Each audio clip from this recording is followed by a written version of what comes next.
Hello everyone, কেমন আছেন সবাই? আশা করি সবাই ভালো আছেন। আজকে আমি আপনাদের সাথে কক মুরগির রেসিপি শেয়ার করব।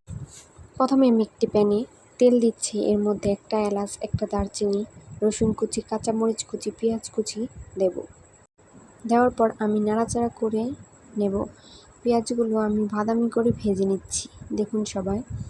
এরপরে আমি এখানে আদা রসুন জিরা বাটা দেব। আমি সব কিছু একসাথে ব্লেন্ডার করেছি, আপনারা চাইলে আলাদা আলাদাও দিতে পারেন। এরপরে আমি কিছুক্ষণ ভেজে নিয়েছি, পরিমাণ মতো পানি দিয়ে দিচ্ছি। পানি দেওয়ার পর আমি এখানে হলুদের গুঁড়া, মরিচের গুঁড়া, ধনিয়া গুঁড়া, লবণ পরিমাণ মতো দিয়ে একটু কষিয়ে নেব। কষিয়ে নেওয়ার পর আমি এর মধ্যে ধুয়ে রাখা মুরগির মাংসগুলো দিয়ে দিচ্ছি। মুরগির সাথে কিছু ডিম ছিল, সেই ডিমগুলো আমি দিয়ে দিয়েছি এখানে। এরপরে ঢাকনা দিয়ে ঢেকে দেব। ঢেকে দেওয়ার পর আমি একটু নাড়াচাড়া করে দিচ্ছি। আবার ঢাকনা দিয়ে ঢেকে আবার কিছুক্ষণ নাড়াচাড়া করে নেব। অনেকক্ষণ কষিয়ে নিতে হবে, যত কষাবেন তত মুরগির মাংস মজা লাগবে। এরপরে পরিমাণ মতো পানি দিয়ে নিচ্ছি। পানি দেওয়ার পর আমি ঢাকনা দিয়ে ঢেকে বলক আসলে আবার ঢাকনাটা উঠিয়ে একটু নাড়াচাড়া করে নিচ্ছি।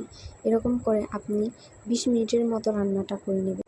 এই তো আমার মুরগির মাংস রান্না শেষ। দেখুন কালারটা কত সুন্দর এসেছে, মাশাআল্লাহ। সবাই ট্রাই করবেন এভাবে। ধন্যবাদ সবাইকে।